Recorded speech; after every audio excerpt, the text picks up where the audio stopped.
지난주일 설교 말미에 이제는 우리가 우리의 죄 문제 때문에 하나님께 드려야 할 제사는 더 이상 남아있지 않다라는 말씀 한 번 더 드렸는데요. 여러분, 이것은 히브리서의 핵심이 되는 메시지 중에 하나입니다. 예수님께서 당신의 몸을 십자가 제단에 드리신 딱 한 번의 제사로 우리의 죄가 완전히 그리고 영원히 용서받았다는 것. 그래서 이제는 죄 때문에 무엇을 할 필요가 없고 하려고 해서도 안 된다는 것. 죄 문제는 예수 그리스도로 이미 충분하다는 것 말입니다.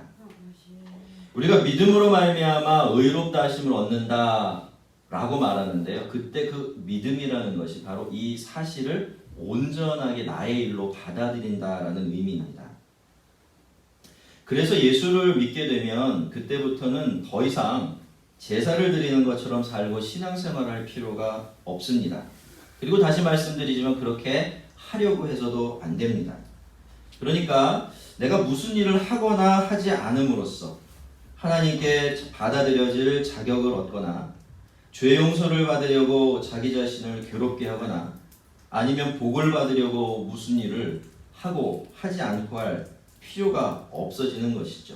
다시 말씀드리지만 그렇게 하려고 해서도 안 되는 상태가 되는 겁니다. 왜냐하면 우리가 무언가 거기다 덧붙이려고 하는 순간 우리는 복음을 망가뜨리는 사람이 되어버리고 말기 때문이에요. 여러분, 복음 안에 들어오셨습니까? 자, 그렇다면 자기 자랑, 자기 공로, 자기 의의를 버려야 합니다. 복음 안에 들어오면 우리가 하나님께 받는 복도 내가 잘해서 받는 어떤 보상이 아니라 그저 은혜로 받는 선물이 되어집니다. 복음을 믿는다라는 것은 바로 이런 사람이 된다라는 의미예요. 물론 그렇다고 해서 복음 안에 있는 사람이 일하지 않는 게 아닙니다. 하나님을 열심히 섬기죠. 교회를 섬기고 또 이웃을 섬깁니다. 참 열심히 정직하고 성실하게 최선을 다해서 살아냅니다. 하지만 여러분, 복음 안에 있는 사람들에게는 이것이 더 이상 일이 아니게 됩니다. 더 이상 일이라고 생각되지 않는 내면적인 변화가 일어나게 돼요. 살아가는 모습은 예전과 똑같을 수 있어요. 수고하고 더 열심히 일할 수도 있습니다. 복음 안에서 변화된 바울이 그랬던 것처럼 말이죠. 하지만 복음을 만나면 그 모든 일들의 의미가 완전히 뒤바뀌게 되는 겁니다. 그전에는 그것이 나의 자랑거리고 의이고 복받는 근거가 되었다면 정말로 복음 안에 들어오게 되면 그때부터는 그 모든 선한 일들이 하나님께 드리는 찬송의 제사가 되고 입술의 열매가 되는 것입니다. 우리는 더 이상 이렇게 우리가 용서받기 위해서 드려야 할 제사도 없고 하나님의 호의를 얻기 위해서 애쓸 필요도 전혀 없지만요. 하지만 여전히 우리가 하나님께 드려야 될 제사가 남아있고 우리가 하나님께 그 제사를 드릴 때 하나님은 그것을 기쁘게 받으신다라고 말씀하세요. 그것을 우리가 드리는 찬송의 제사로 입술의 열매로 받으신다라고 말씀하시죠. 자, 그렇다면 그 제물이 무엇일까요? 우리가 하나님께 무슨 선물을 드릴 때 하나님께서는 그것을 제일 기쁘게 받아주실까요? 그것은 첫째로 선을 행하고 서로 나눠주기를 소홀히 하지 않는 겁니다. 하나님께서는 그렇게 살아가는 우리의 삶을 우리가 하나님께 선물로 드릴 때 그것을 제일 기쁘게 받으신다는 겁니다. 로마서 12장 1절은 이렇게 말해요. 그러므로 형제들아, 내가 하나님의 모든 자비하심으로 너희를 권하노니 너희 몸을 하나님이 기뻐하시는 거룩한 산 제물로 드리라. 이는 너희가 드릴 영적 예배니라. 여러분, 이 말씀은요, 우리가 신앙생활을 할 때 길을 잃어버리지 않기 위해서 늘 들여다보고 길을 안내자로 삼아야 되는 정말 금과 옥조 같은 그런 말씀이에요. 여러분, 우리가 안 그런다고 하더라도요, 우리에게는 늘 그런 습성이 있습니다. 이렇게 보면 영적인 것과 그렇지 않은 것들을 자꾸 나누죠. 그리고 둘 중에 어떤 것에 더 집중하게 됩니까? 어떤 것에 더 큰 가치를 둬요? 영적인 것에 가치를 두죠. 그리고 거기에 집중합니다. 자, 예를 들자면 이런 거예요. 우리가 오늘 이렇게 모여서 예배를 드리는데요. 이 예배를 드리는 일이 중요합니까? 우리가 밖에서 나가서 그리스도인으로 사는 게 중요합니까? 또 함정을 판 것 같으세요? 둘 다 중요하죠? 똑같이 중요한 겁니다. 그런데 우리는 사실 어떻게 하죠? 예배를 드림으로써 그렇게 살지 못하는 삶을 보상하려고 들 때가 많다라는 겁니다. 그러니 여러분 이 말씀이 얼마나 귀한 말씀이에요. 우리는 그렇게 자꾸 길을 잃어버리죠. 신앙생활 하면서. 그때마다 이 말씀 기억해보면 둘 다 중요하구나. 그리고 그 어떤 것도 생략할 수가 없구나 라는 것을 깨닫게 되기 때문입니다. 자, 이 말씀은 우리가 우리의 몸으로 살아내는 우리의 삶과 몸짓을 거룩하게 빚어낼 때 그것이 곧 우리 하나님께서 기뻐 받으시는 영적인 제사가 된다라고 말합니다. 그렇게 우리가 우리의 몸을 가지고 살아내는 삶의 한 자락들이 하나님께 얼마나 소중하고 귀한 것인지 우리에게 다시 일깨워 주는 겁니다. 그런 맥락에서 오늘 본문의 16절 말씀도 오직 선을 행함과 서로 나눠주기를 잊지 말라라고 말하는 거예요. 그런 방식으로 살아내는 삶이야말로 하나님께서 제일 기뻐 받으시는 선물이고 재물이 되기 때문이죠. 오직 선을 행함과 서로 나눠주기를 잊지 말라. 간단하게 말하면 무슨 뜻일까요? 사랑하라라는 겁니다. 그죠? 서로 사랑하며 살아라. 그런 뜻이에요. 16절은 그 이야기를 이렇게 구체적이고 굉장히 단순한 언어로 오늘 풀어서 우리에게 이렇게 던져주고 있는 것입니다. 왜냐하면 이 사랑이라는 것은요, 모호하고 추상적인 것이 아니라 구체적이고 실제적인 것이라 하고요. 하나님께서는 우리가 이런 사랑으로 사랑하게 되어질 때 그런 사랑을 하는 우리들을 보면서 굉장히 기뻐하시고 즐거워하시기 때문입니다. 여러분, 우리는 우선 서로에게 선을 행해야 됩니다. 무엇이 저 사람에게 제일 선한 일인가 될까 그것만 생각해야 되고요. 그 답을 따라서 내가 무엇을 할지를 결정하고 그대로 따라 행해야 합니다. 원칙적으로. 자, 고린도전서 13장 5절은 사랑은 악한 것을 생각하지 않는다라고 말해요. 악을 행하는지 않는 것뿐만이 아니라 악한 것이라고는 아예 생각조차 하지 않는다. 그게 사랑이다라고 얘기하는 거예요. 거꾸로 뒤집어 보면 사랑이라는 것은 늘 상대방에게 내가 사랑하는 그에게 사랑해야 될 그 사람에게 무엇이 선이 될까 선한 일이 될까 하는 것만 고민한다라는 뜻이 되겠죠. 자, 그리고 출애굽기 23장 4절과 5절을 보면요. 원수의 나귀가 길을 잃으면 그 원수에게 그 나귀를 데려다 주어야 한다고 말하고요. 또 그 어떤 나귀가 짐에 눌려서 원수의 나귀가 짐에 눌려서 일어나지 못하고 있는 것을 보면 그 원수를 도와서 짐을 부려 다시 그 길을 잘 갈 수 있도록 도와주라라고 말합니다. 이게 무슨 뜻입니까? 도덕적인 이야기입니까? 아니에요. 이게 사랑인 겁니다, 여러분. 이것이 사랑이고 이것이 선이에요. 선한 것이 무엇인지를 헤아려서 그 선한 것을 행하면 그게 바로 그저 사랑이 되는 겁니다. 제가 여러분에게 자주자주 말씀을 드리지만 여러분, 성경에서 말하는 사랑은요, 감정이 아닙니다. 뭐가 아니라고요? 감정이 아니에요. 성경이 말하는 사랑은 감정이 아니에요. 자꾸 우리가 이미 세상에서부터 가지고 온 이 사랑의 감정적인 개념에 철석같이 붙어있기 때문에 자꾸 사랑이라는 말을 들으면 사랑이라는 감정을 떠올리지만 원래는 사랑이 그런 것이 아니에요. 사랑이라는 감정이 더해질 수 있다면 더할 나위 없이 좋겠죠? 하지만 사랑에는 반드시 사랑이라는 감정이 동반되어야 될 필요가 없습니다. 적어도 하나님께서 성경에서 말하는 사랑은 그렇습니다. 왜냐하면 성경이 말하는 사랑은 본질적으로 감정이 아니라, 잘 들어보십시오, 감정이 아니라 행위이기 때문입니다. 다른 사람들에게 선한 행위를 하면 그것이 뭐가 돼요? 사랑이 되는 거예요. 하지만 우리가 아무리 다른 사람에 대해서 좋은 감정, 사랑하는 감정을 품고 있더라도 그 사람이 공경에 처했을 때, 그 사람에게 필요한 것이 있을 때 내가 그를 도와주고 채워줄 수 있는데 아무 일도 하지 않으면 그 성경은 그것을 보고 사랑이라고 전혀 말해주질 않습니다. 그래서 여러분, 성경은 사랑을 감정적인 것이 아니라 의지적인 것으로 보고 행동적인 것으로 봅니다. 자, 여러분, 하나님 우리에게 이 사랑에 관해서 어떤 명령을 주셨어요? 서로 사랑하라. 심지어는 누구까지도? 원수도 사랑하라. 여러분, 만약에 사랑이 감정이라면 이 명령이 가능하겠습니까? 가만 생각해 보세요. 여러분, 우리가 감정을 억지로 만들어낼 수 있을까요? 절대로 그럴 수 없죠. 그래서 사랑하라는 하나님의 명령이 있다는 것은 곧 그것이, 이 사랑이라는 것이 우리가 생각하는 것처럼 감정이 아니라 의지고 행동이라는 뜻이에요. 그러니 이런 것이죠. 네가 너의 원수를, 너의 이웃을 사랑스러워하는 마음이 있다면 더할 나위 없이 좋을 거야. 하지만 그 마음이 없을 때도 너는 충분히 사랑할 수가 있어. 마음을 굳게 먹어봐. 그리고 그 마음 먹은 대로 움직여봐.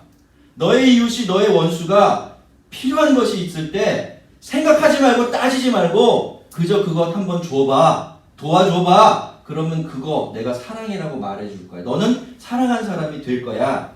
라고 말하고 있는 겁니다. 여러분, 우리가 한번 생각해 볼까요? 어떤 게 더 완전한 사랑이겠습니까? 사랑하는 마음이 막 충만해서 막 저절로 그 어떤 사람에게 선을 베푸는 것과, 내가 저 사람 미워 죽겠는데 사랑스러운 마음이 전혀 없는데 그럼에도 불구하고 내가 그런 마음 억누르고 그 사람에게 필요한 도움을 주는 것, 둘 중에 어떤 게 더 완전한 사랑이죠? 대답해 보세요. 뒤쪽이에요. 그죠? 그러니 어떻습니까? 성경의 사랑은 감정하고 상관이 없는 거예요. 본질적으로. 그러나 감정이 없어도 된다라는 건 아니에요. 우리의 최종 목적은 우리의 몸도 마음도 다 같이 이웃을 사랑하고 원수를 사랑하는 데 이르는 것이지만, 그 사랑의 출발점은, 사랑이라고 부르는 것 자체는 본질적으로 감정과는 그리 큰 상관이 없는 것이 되는 것입니다. 자, 그러니까 어떻죠? 상대방에게, 나의 이웃에게 무엇이 선한지를 헤아리고, 그쵸? 그 선한 일을 해주면 그게 뭐다? 사랑이다. 그게 이웃을, 또 그 사람을 사랑하는 일이 된다라는 겁니다. 자, 근데 여러분, 이렇게 선을 행한다는 것은요, 막연한 게 아니에요. 그쵸? 여기에는 분명한 기준이 있습니다. 그 기준이 바로 무엇입니까? 하나님의 생각과 판단이에요. 그러니까 내가 이게 선한 거야 라고 생각하고 그대로 따른다고 해서 그게 무조건 선한 것이 되는 것이 아니라, 하나님이 성경에서 무엇이 선하다라고 말한 그것을 따라서 우리가 행하게 될 때 그것이 선이 되고 또 사랑이 된다라는 겁니다. 여러분, 그래서 하나님이 우리에게 뭘 주셨어요? 이 말씀이라는 거 주신 거예요. 오늘 말씀만 해도 한번 생각해 봅시다. 하나님이 우리를 향해서요, 너희들이 나를 한번 기쁘게 해봐. 그러고 그 다음에 묵묵 아무 말씀을 안 하셨다고 생각하면 우리가 어떻게 됩니까? 맨날 헷갈릴 거예요. 그죠? 하나님을 기쁘게 하는 게 도대체 뭐지? 좌충우돌, 이리 부딪히고 저리 부딪히고 맨날 실수하고 시행착오 할 겁니다. 왜냐하면 우리는 진심으로 최선을 다해서 잘못될 수 있는 사람들이기 때문이에요. 누가 그랬습니까? 사도 바울이 그랬어요.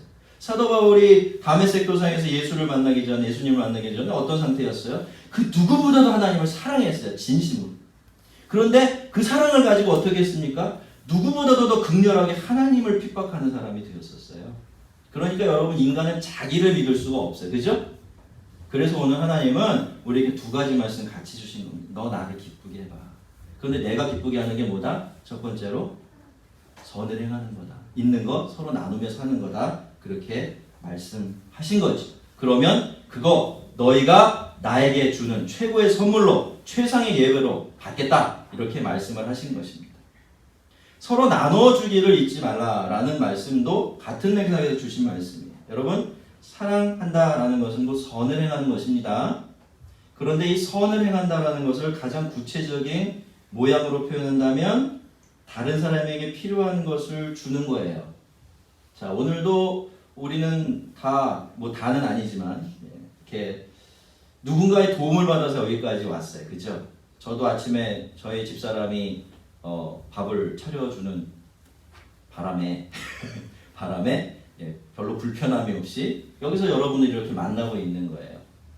집사람이 왜 저를 위해서 그런 수고를 했죠? 물론 억지로 할 때도 많지만 저를 사랑하기 때문에 했다고 저는 믿습니다. 마찬가지죠? 마찬가지입니다, 여러분. 사랑이라는 것은요, 다른 사람이 필요로 하는 것, 그거 내가 가지고 있을 때 그걸 나눠주는 것을 의미해요. 꼭 그게 돈만을 의미하는 게 아니에요. 시간도 나눠줄 수 있죠. 사랑도 나눠줄 수 있고요. 관심도 나눠줄 수 있고, 인사 한마디까지도, 안부를 묻는 것까지도 나눠주는 일이 될 수가 있습니다. 그렇게 나만 생각하면서 나에게만 집중해서 사는 것이 아니라 남도 생각하면서 남을 위해 힘쓰며 나누고 함께하는 삶을 살아내는 것. 자, 이것이 하나님 보시기에 선한 것이고 그래서 우리가 사랑하는 일이 되는 거예요. 그리고 그거 하나님께서 그렇게 기뻐 받으신다라고 말씀하시는 겁니다. 성도 여러분, 하나님을 기쁘시하기를 원하십니까? 하나님께서 나의 삶을 그리고 우리가 이렇게 함께 모여서 살아가는 신앙의 삶을 가장 기쁜 우리가 하나님께 드리는 선물로 받으시기를 원하십니까? 자, 그렇다면 여러분 이제는 좀 거창한 생각은 좀 내려놓으시기를 바랍니다. 자꾸 큰일, 엄청난 일 생각하느라고 정말로 중요한 건 놓치지 마세요. 무엇부터 해야 되겠습니까? 여러분 옆에 있는 지체부터 사랑하세요. 그 사람이 사랑스럽든 그렇지 않든 나에게 사랑하는 감정이 있든 그렇지 않든 그 사람에게 무엇이 유익할까를 생각해보고 그 일을 해주려고 애쓰시고요. 나에게 그거 있다면 그 사람의 부족함을 채워주시며 사시기를 바랍니다. 여러분, 이 사랑이라는 것을 너무 거창하고 이상적으로만 생각하면 우리는 도무지 사랑할 수 없는 사람들이 되고 맙니다. 그저 그렇게 해보세요. 그러면 그것이 사랑이 되고 그것이 선을 베푸는 일이 되는 겁니다. 그리고 그것 없이는 안 돼요. 왜냐? 하나님 앞에서 이러한 사랑을 대신할 수 있는 것은 그 무엇도 없기 때문입니다. 여러분, 우리가 교회를 섬기는 일도요. 또 세상에 선한 영향을 미치는 일도 사실은 다 우리가 그것을 서로를 사랑하고 이웃을 사랑하는 방편으로 여겨야 합니다. 우리의 사랑을 녹여내는 수단으로 생각해야 돼요. 사도 바울은 고린도전서에서 분명히 말했습니다. 너의 몸을 불사르게 내어줄지라도 뭐가 없으면 사랑이 없으면 아무것도 아니다 라고 말했어요. 우리가 이 말씀을 늘 기억하면서 살고 또 신앙생활을 해야 합니다.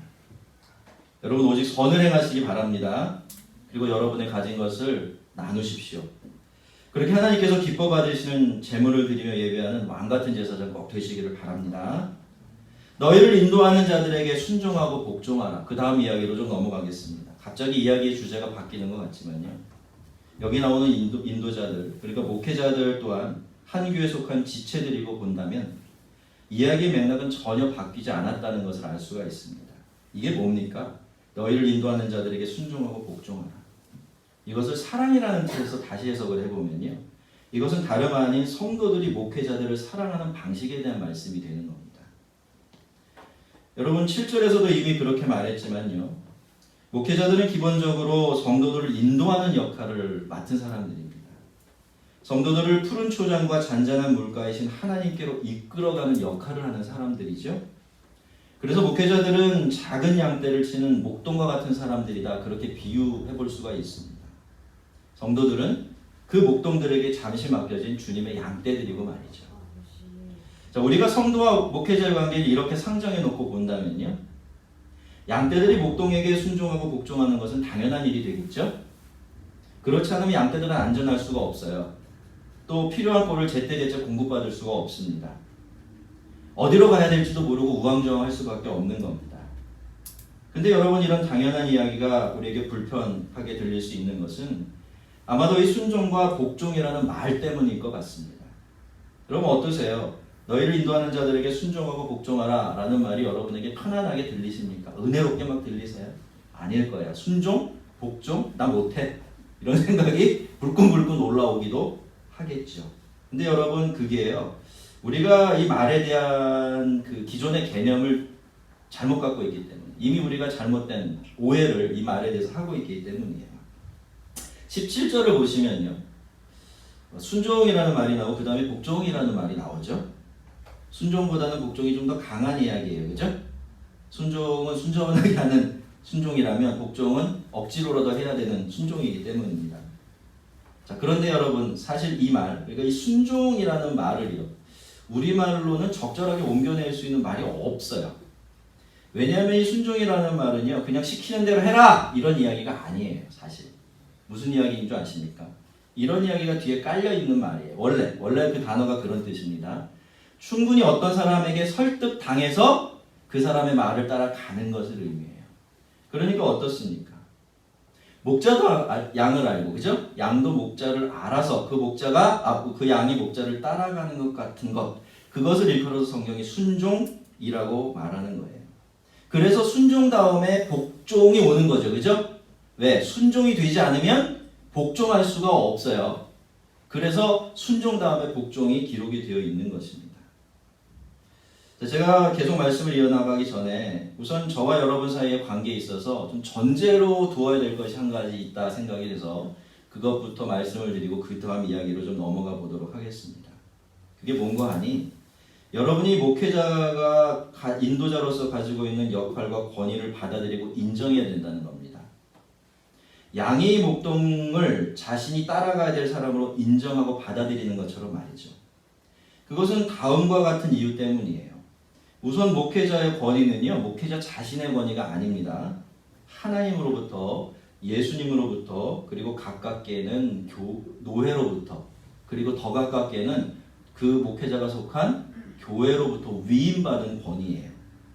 그렇기 때문에 성도들은 목회자가 자신들을 인도할 인도자라는 그 부분에서만큼은 최소한의 권위를 인정하고 또 순종해야 하는 겁니다.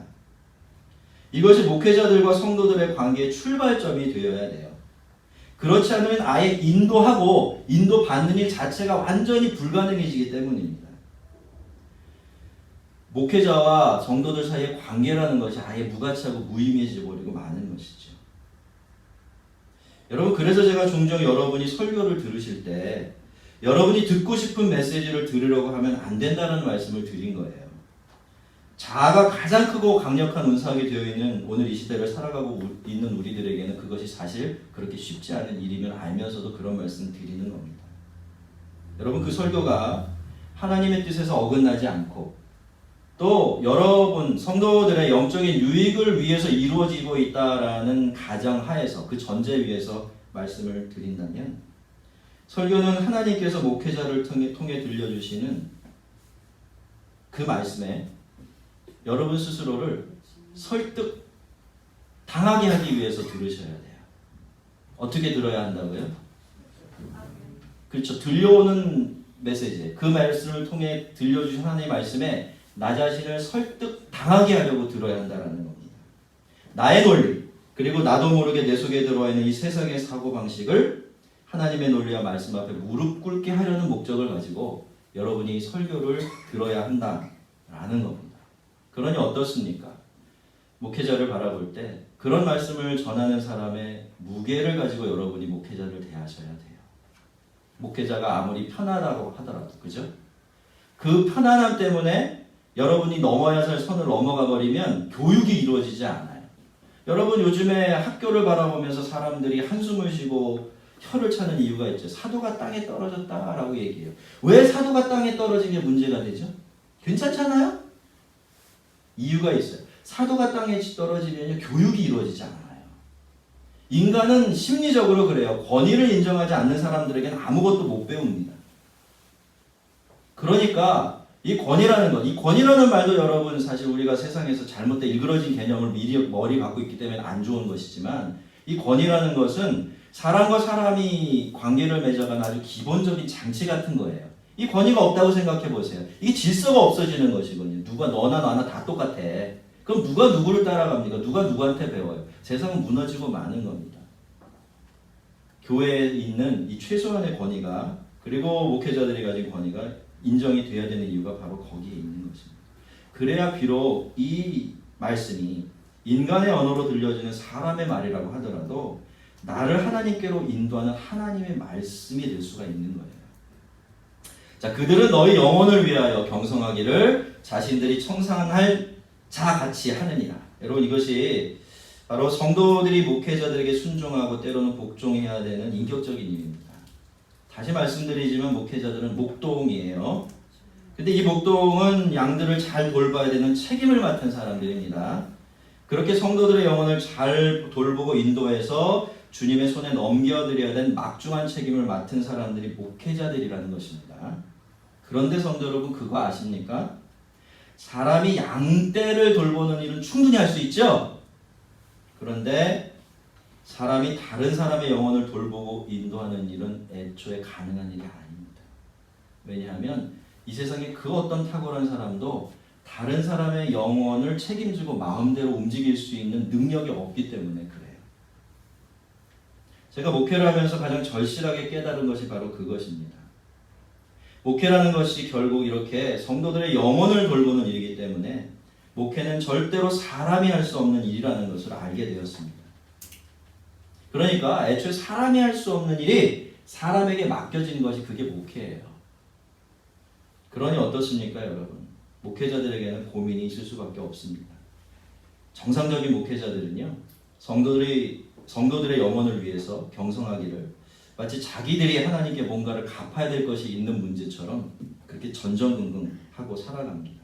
이 고민과 한숨, 그리고 긴장과 두려움, 이런 것들을 달고 사는 사람들이 바로 목회자들이에요. 목회자들에게 순종하고 복종하라라는 말씀을 바로 이것을 전제로 해서 하나님께서 하신 말씀입니다. 여러분, 제가 한번 여러분한테 물어볼게요. 여러분 늘 여러분의 영혼에 대한 책임감을 아주 막중하게 느끼십니까? 여러분 자신이? 안 그렇죠? 근데요, 목회자는 아무리 못났어도요, 그 막중한 책임감을 늘 느낄 수밖에 없어요. 왜? 여러분을 돌본 그것을 가지고 하나님 앞에 서야 하잖아요. 그죠? 그러니까 심지어 여러분 자신이 여러분의 영적인 문제의 심각성을 전혀 느끼지 못할 때라도 목회자는 그런 여러분을 바라보면서 가슴치며 기도하는 사람들일 수밖에 없는 겁니다. 여러분, 그런 이유 때문에 여러분은, 성도들은, 목회자들이 하나님의 뜻대로 여러분의 영혼의 유익을 위해서 여러분을 지도하고 인도할 때 거기에 순종하고 복종해야만 하는 겁니다. 자, 그 다음, 그들로 하여금 즐거움으로 이것을 하게 하고 근심으로 하게 하지 말라. 그렇지 않으면 너에게 유익이 없느니라. 히브리서가 두 번째로 이렇게 말하죠. 목회자들이 목회를 할 때 즐겁게 할 수 있어야 한다. 목회자가 너희를 돌보고 인도하는 일이 근심이 되게 하면 안 된다라고 말해요. 이것이 바로 성도들이 목회자들을 사랑하는 두 번째 방식이다, 이렇게 말하고 있는 겁니다. 근데 여러분, 이 말씀도 오해하면 안 돼요. 정말 잘 이해하고 잘 받아들이셔야 합니다. 지금 히브리서는요, 목회자를 위해서 목회자를 만족하게 하고 목회자를 위해서 목회자를 행복하게 만들어줘라, 그런 이야기를 하는 게 아니에요. 17절 마지막 부분을 여러분이 함께 읽어주시겠습니까? 시작. 그렇지 않으면, 다시 한번, 그렇지 않으면 너에게 유익이 없는. 여러분, 왜 하나님께서 성도들에게 목회자들이 목회를 할 때 근심이 아니라 기쁨으로 일할 수 있게 하라고 말씀하시죠? 그렇지 않으면 누구에게? 그렇죠, 여러분들에게. 여러분들에게 유익이 없기 때문입니다. 그러니까 하나님은 목회자들을 위해서가 아니라 여러분의 영적인 유익을 위해서 그 말씀을 하고 계시는 것이죠. 물론 그렇게 하면 어떻게 됩니까? 그것이 성도들이 목회자들에게 주는 말할 수 없이 좋은 기쁨과 보람, 선물이 되기도 합니다. 여러분이 자녀를 키울 때요, 언제 제일 속상하고 힘이 들고 낙심이 드셨습니까? 그저 그 아이가 내 말대로 따라주지 않을 때 늘 그렇게 제일 낙심되고 힘드셨나요? 그렇지가 않으실 겁니다. 가만히 우리가 생각해보면, 그 상황들을 다시 돌이켜보면, 내가 무슨 이야기를 해요. 근데 그 아이가 그게 옳은 줄 알아요. 그렇죠? 그렇게 하면 자기한테 더 유익한 줄 알아요. 그런데도 불구하고 내 말을 따라주지 않을 때, 그때 부모들은 제일 속이 상하고 낙심이 되게 되어 있습니다. 목회자도 마찬가지예요, 여러분. 성도들이 그렇게 할 때 목회자들은 제일 속이 상하고 낙심합니다. 그러니까 목회자가 근심하고 낙심하고 있다는 것은 곧 지금 성도들도 영적으로 가장 큰 손해를 보고 있다라는 그런 뜻이 들 수 있는 거죠. 제가 가끔씩 소개해드리는 이 리처드 필립스 목사님은 이 부분을 설교하면서 이렇게 말씀하셨어요. 우리의 순종은, 성도들의 순종은 목회자들의 영적인 지도를 짐이 아니라 기쁨이 되게 합니다. 의심할 여지 없이 목사가 최대 낙담을 느끼는 유일한 경우는 그가 가르치는 하나님의 말씀의 교훈을 회중들이 믿지 않을 때입니다. 이것이 사역자들을 지치게 합니다. 힘든 일 때문이 아니라 완고한 양떼 때문에 좌절하는 것입니다. 그리스도인이 영적인 지도자들에게 줄 수 있는 최대의 선물은 하나님의 말씀을 기꺼이 믿고 순종하는 것입니다. 라고 말이죠. 그렇습니다, 여러분. 그 사람이 사꾼이 아니라고 한다면요, 그래도 정상적으로 좀 좋은 목동 흉내라도 내려고 끙끙대는 그런 목회자라면요, 그 사람의 관심사는 언제나 한 가지밖에 없습니다. 그게 뭘까요? 어떻게 하면 성도들을 더 영적으로 유익하게 할까? 그것입니다. 목회자가 전하는 모든 말씀, 그리고 그 목회자가 하나님께 드리는 모든 기도는 전부 다 그 목적을 이루는 데 집중이 되어 있죠. 그래서 18절을 보면 히브리서 기자는 자기와 같은 그 히브리 교회를 지금 목회하고 있는 목회자들을 말하면서 우리가 모든 일에 선하게 행하려 함으로 우리에게 선한 양심이 있는 줄 확신하노라 라고 말했던 것입니다. 이 말이 듣기에 따라서는요, 굉장히 교만하게 들릴 수도 있는 일이지만 여러분, 사실 목회자는요, 필연적으로 그렇게 될 수밖에 없는 사람들이에요. 늘 100% 완벽하게 그렇게 된다는 것은 아니지만, 그래도 목회자가 자기가 걸어가고 있는 방향에 대해서 이렇게 말할 수가 없다면 그 사람은 정상적인 목회자일 수가 없습니다. 제가 비록 정말 턱없이 부족한 사람이긴 하지만 저도 마찬가지입니다. 제가 기도하고 말씀을 전하는 방향도 늘 그렇습니다. 완벽하지는 않지만 그래도 할 수 있는 한에서는요, 여러분에게 하나님의 말씀을 있는 그대로 전하려고 애쓰고 있습니다. 그리고 하나님의 말씀을 따라 여러분을 위해서 늘 아침마다 축복하며 기도하고 있어요. 왜 그럴까요? 왜 저는 다른 것이 아니라 하나님의 말씀을 따라 가르치고 그래도 힘들지만 말씀을 따라서만 여러분을 축복하려고 하고 있을까요? 그건 제가 믿고 있는 게 한 가지 있기 때문입니다. 여러분이 언제 가장 복스러워질까요? 여러분이 언제 가장 영광스러워질까요? 여러분이 언제 가장 만족하게 될까요? 성령님께서 말씀을 통해 여러분의 내면에 역사하실 때입니다. 그렇죠? 그리고 여러분의 삶을 통해서 하나님의 뜻과 계획이 온전히 이루어져 갈 때 그게 여러분에게는 복이 되고 행복이 되게 되어 있어요. 저는 그것을 믿는 겁니다. 그래서 제가 여러분이 더 좋아하는 게 어떤 것인지도 알지만 고집을 부리면서 이렇게 늘 주의 말씀에 머물려고 애를 쓰고 있는 것이고, 그 말씀을 붙들고만 여러분을 위해서 기도하고 있는 것입니다. 그래서 저도요, 여러분이 뻔히 무엇이 여러분의 영혼에 가장 유익한 줄 알면서도 그 길을 가지 않고 고집을 부릴 때면 그것 때문에 참 속이 많이 상합니다. 낙심이 됩니다. 자, 이런 맥락에서 보면 성도가 목회자의 가르침을 받아 거기에 순종하는 일은 목회자에게 주는 가장 큰 사랑이고 선물이지만요, 그 이전에 무엇보다도 성도 자신에게 가장 유익하고 선한 일이 됩니다. 반대로 그 교훈과 영적인 지도가 올바른 줄 알면서도 고집을 부리면서 순종하지 않게 되면 그 유익을 다 놓치게 되고 맙니다. 근데 제가 목회를 하다가 보니까요, 성도들 중에는 이런 분들이 적지 않더라고요. 이미 다 자기가 결정해 놓습니다. 이미 다 답을 정해 놓아요. 그리고 그 틀 안에서만 늘 움직입니다. 이런 분들의 특징은요, 절대로 자기가 정해놓은 틀을 벗어나지 않는다는 겁니다. 난 이것만 할 거야, 난 그건 안 해, 난 이렇게 할 거야 라고 한번 정해놓으면 그걸 도무지 철회할 줄을 모릅니다. 뭐가 모른지, 뭐가 자기에게 더 유익하고 하나님이 기뻐하실지 그걸 몰라서 그러는 게 아니에요. 하지만 계속 그렇게 하겠다고 고집을 부리지. 근데요, 제가 가만히 그렇게 하시는 분들을 살펴보면 결국 그게 누구에게 해가 됩니까? 저에게 해가 됩니까? 아니에요. 그 사람 자신에게 해가 돼요. 그것 때문에요, 그 사람이 도무지 더 이상 영적인 진전을 보이질 못하더라고요. 계속 뒷걸음질만 치고 더 깊고 풍성한 하나님의 은혜가 있는데 거기로 나아가지 못해요.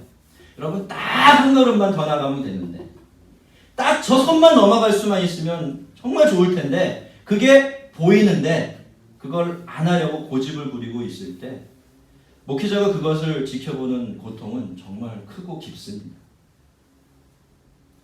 오늘 이 말씀 들으면서 혹시라도 여러분이 무엇이 더 선하고 무엇이 더 유익한지를 다 알면서도 하지 않으려고 고집을 부리는 일이 생각이 나신다면요, 꼭 그 고집을 좀 내려놓으시기를 바랍니다. 지금 제가 드리는 이 말씀, 하나님께서 여러분에게 주시는 말씀을 여기면서 순종하시기를 바랍니다. 계속 고집을 부리시면요, 정말입니다 여러분, 여러분만 손해예요. 계속 그 길 한번 가보세요. 저는 보이는데 당사자는 못 보는지도 모르겠습니다. 성도 여러분, 목회자가 성도들을 사랑해야 합니까? 왜 대답 안 해요? 제가 여러분 사랑하지 않아도 돼요? 아니죠? 다들 그렇게 생각합니다. 그러면 어떻습니까? 성도들도 목회자를 사랑해야 합니까? 그렇죠. 그렇습니다, 여러분. 목회자가 바르게 목회하는 일로 성도들을 사랑해야 한다면 성도들은 그 목회자를 따라 더 푸른 풀밭, 더 쉴만한 물가로 자신의 몸과 영혼을 옮겨내는 일을 통해서 목회자를 사랑해야 합니다. 그러면 그것이 여러분 자신을 사랑하는 일이 되고 목회자를 사랑하는 일이 되며 나아가서 하나님이 기뻐하시게 하는 그런 일도 되는 것입니다. 우리를 위하여 기도하라. 우리가 모든 일에 선하게 행하게 하려 함으로 선한 양심이 있는 줄 확신하노니 내가 더 속히 너에게 돌아가기 위하여 너희가 기도하기를 더 원하노라. 성도 여러분, 아무리 하느라고 해도 목회자들도 늘 부족할 뿐입니다. 흠이 많아요. 그걸 모르기 때문에 뻔뻔하게 목회하고 있는 게 아닙니다. 정말 저도 그래요. 개인적으로만 생각하면 그냥 안 하고 싶어요. 이 일이 힘들고 어려워서가 아니에요. 이거 거룩하게 하나님 뜻대로 해낸다는 게 보통 일이 아니라는 걸 알기 때문이에요. 늘 하느라고 하는 만큼 흠도 더 많고 점도 더 많아져요. 마치 그 진흙길을 걸어가면서 진흙이 안 묻게 하려고 애쓰는 그런 모습과 같은 자신을 발견할 때가 얼마나 많은지 모릅니다.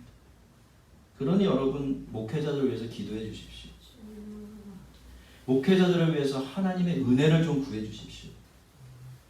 저희들도 하나님의 은혜를 덧입지 아니하고는 이 일을 할 수가 없습니다. 이 은혜가 없이는 은혜가 일하지 아니하고는 이 무거운 짐을 짊어지고 갈 수가 없고요. 이 일을 하다가 생겨난 흠과 점들을 지워낼 방법이 없습니다. 성도 여러분, 저를 위해서 기도하고 계시죠? 은혜를 구해 주십시오. 은혜. 우리 목사님 뭐 다른 거 말고 그죠? 하나님의 은혜로 덮어 주십시오. 우리 목사님 사역을 통해서 하나님의 은혜가 역사하도록 해 주십시오. 그렇게만 기도해 주시면 좋겠습니다. 성도 여러분, 교회는 무엇보다도 사랑의 공동체여야 합니다. 교회는 자기 피로써 자기 백성을 거룩하게 하시려고 성문 밖에서 고난을 받으신 예수님을 따라서 성문 밖으로 나갈 줄 아는 성도들의 공동체이기 때문입니다. 교회 안에서 이루어지는 모든 만남, 그 만남을 통해 이루어지는 모든 관계, 그리고 각자가 또 함께 모여서 행하는 모든 하나님의 일들은 전부 다 서로가 서로를 사랑하는 방편이 되어야 합니다. 서로의 유익을 구하는 도구로 사용되어져야 하는 겁니다. 서로 사랑하십시다. 서로에게 선을 행하고 가진 것이 있으면 필요한 것을 나눠주십시다. 성도는 성도의 자리에서, 목회자는 목회자의 자리에서 하나님의 말씀하신 방식으로 서로를 먼저 사랑하십시다. 그럴 때 우리의 삶과 신앙 그리고 우리의 모임은 하나님이 기뻐 받으시는 최고의 선물이 되고 또 예배가 될 것이며 우리 공동체 또한 기쁨이 넘치는 참으로 유익한 그런 공동체가 될 것입니다. 우리 교회가 하나님의 은혜 안에서 날마다 이런 공동체로 복스럽게 세워져 가게 되기를 주의 이름으로 축원합니다. 우리 같이 한번 기도하겠습니다.